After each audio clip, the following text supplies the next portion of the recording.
Well, I've finally found it, you guys. I've found what is possibly one of the best Doom mods ever made, and it doesn't have the word brutal anywhere near it. It's a mod called Bloom, which brings together both Doom and Blood in a delightfully enjoyable package. Combining the protagonists, the enemies, weapons, level design, and sound effects all together, and it's pretty damn good. So much for No Nut November. Bloom as a title makes sense, I guess. I mean, it was either going to be that or Dude, which just sounds weird. Or maybe they could have called it Blood Doom, or maybe Demood. The current version of the game available is version 1.666, which they're calling the Shareware version, with a grand spanking total of 4 levels to play through. Recently I took a look at Duke It Out in Doom as well, which was a mod where you could play as Duke Nukem in Doom. And there's always just something about these old school shooters that makes them all so compatible with one another. No one's complaining either, putting Doom Guy and Caleb together, it's like being in the same room as Harrison Ford and Keanu Reeves, or Heidi Klum and Claudia Schiffer. And I mean, the mere thought of a co-op game where you can play with your mate as both of these characters, I can't. I actually can't deal with it. There's even a bit of a story mode to the mod as well, in case you're interested, even though as a wise man once said, a plot in a first-person shooter is about as important as a plot in a porno. Basically what's happened is that the mod takes the precedent that both Blood and Doom exist in the same universe. After Doom Guy went to hell and kicked all the demon ass he could find, the Cabal, the cult that Caleb takes on in Blood, tried to utilize UAC portal tech to bring back their fallen god Tchernobog. Instead of bringing him back though, they instead revived all of their own fallen brethren as well as all of the demons that Doom Guy previously killed. To try to keep all these creatures under control, they made their own hybrids because, yeah, that makes sense. As a result, you've got cultists mixed with zombie men, you've got zombies mixed with imps, and hellhounds mixed with pinky demons, among a whole heap of creative others. How about gargoyles mixed with cacodemons, or a werewolf mixed with a baron of hell? And it's kind of hilarious seeing the sprite work for all of these enemy types mixed together. It's kind of like Jeff Goldblum at the end of The Fly when he's halfway transformed. Disgusting to look at, but you just can't turn away. Their behaviour has been totally changed to match this too, so you'll see the pinky demons shooting out fireballs, and the cacodemons will even use their newly found gargoyle wings to shield themselves from incoming attacks, which actually looks kinda cute. There's even a bestiary on the mod's website, and they've come up with a bunch of names for these things as well. The gargoyles mixed with cacodemons are called cacoils, and the archvile mixed with a gargoyle is called a, wait for it, gargoyle bile. Amazing. The only ones I don't like are the imps mixed with the phantasms. These things kill you in a couple of hits, and they throw those projectiles so quickly, it's like a goddamn Olympic sport or something.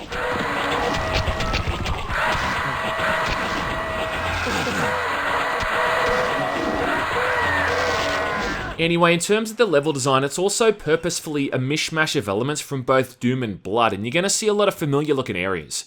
The very first level is a combination of entryway from Doom 2 and then Cradle to the Grave from Blood, complete with the cemetery and the mausoleum. The second level is a combination of the hangar from Doom 1 and then the train station from Blood. The third level takes elements from Toxin Refinery in Doom, but then there's also parts ripped right from the Phantom Express. Then there's a whole sequence that's literally dead simple from Doom 2, where the Mancubus have been spliced with gill beasts. And in case you're wondering, these things are called Gilcubus. Towards the end of this level, there's even another section that is just taken from the Living End, also from Doom 2. Level 4 seems to be mostly unique, it just has a similar theme to the earlier levels from Episode 3 in Blood. Mostly with the city-themed environments, but there's also a few rooms taken from the Sick Ward. And then there's a couple of areas that are taken from Doom 2's Industrial Zone. It also has some of the most gnarly looking architecture as well. What's great too is that although the mod is just recycling a lot of the layouts from both games, which is kind of the point given its premise, it still does this in a way that feels fresh.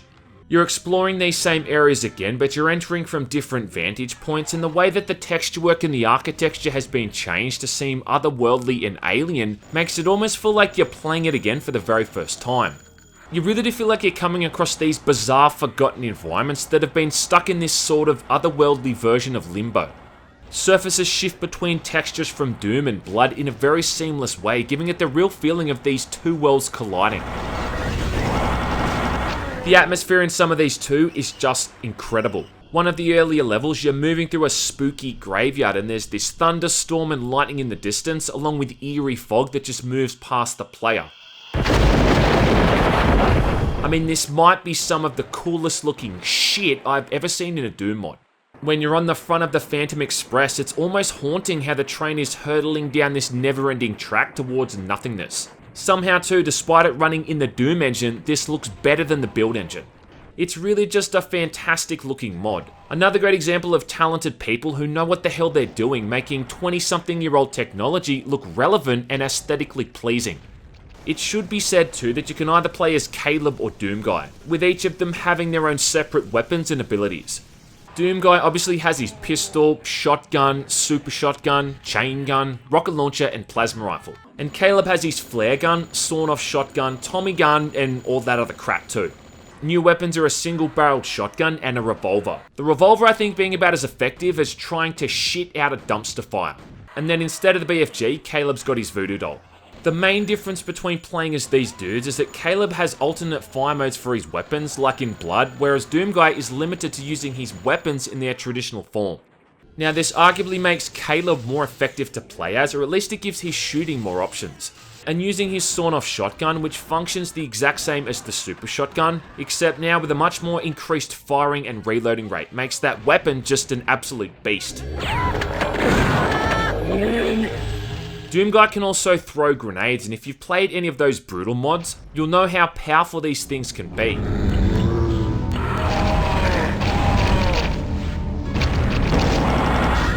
To counter this, Caleb can throw out his dynamite bundles, but they have to be switched to as their own weapon. Whereas the grenades are like a piece of equipment you can quickly throw out by pressing G.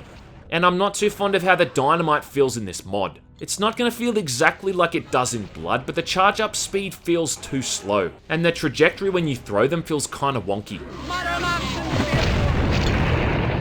Aside from that, Doom Guy gets the Berserk pack, and then Caleb turns into a goddamn werewolf, which is interesting. But this only happens once in the Shareware version. It's going to be more useful when you're playing vanilla Doom. And coming across Berserk packs more frequently than I come across your mum hanging out on a street corner. Schwacked. But more or less, they both play the same. They've both got a shotgun and a fast-firing weapon with the chain gun and the Tommy gun. They've both got a rocket launcher type weapon and a powerful energy-based gun with the plasma rifle and the Tesla cannon. For some reason now, the plasma rifle sets enemies on fire, and the chain gun fires about a bazillion rounds a minute, which shreds through everything. But look, I ain't complaining. They both get access to Caleb's medkit as well as his jump boots and beast vision, which is like a night vision mode that highlights enemies. Not all that useful, but again, I'm not complaining. It's really hard to find any major faults with this mod, and believe me, I went looking. I did notice some minor problems with scripting, where sometimes a door wouldn't open or something else wouldn't activate properly, but reloading a save file always fixed this, and it was never anything game breaking. Even though I had auto aim turned off, rockets seemed to have a habit of just careening right into the ground in front of me, and I had no idea why it was doing that. I might argue that the mod is also a bit easy. I finished it on ultra violent and also hurt me plenty. The new enemy types are how I like my women. They make loud screeching noises and they throw things at me. But you get so much ammo for the plasma rifle and the Tesla cannon that it's never all that hard to take out any of them. I found myself using other weapons just to keep some sort of variety to the gameplay. And I don't know what the hell is going on here when you get bitten by spiders. It's like my mouse is having a seizure. Currently there's only 4 levels in the mod, and these will probably take 1 or 2 hours to finish for a first playthrough. But after that you can blitz through them pretty quickly if you replay it. Like all good Doom mods, you can go back and play through the vanilla game with all this new content added in, which is always fun. Obviously, the vanilla games weren't designed with these new enemies and mechanics in mind, so you can expect certain areas to be super challenging and borderline unbalanced. But that's also what's kind of fun about going back and replaying them anyway. Oh yeah, and the pit in Doom 2 looks like this, but that's even more of a reason to not play this map anyway, because it sucks.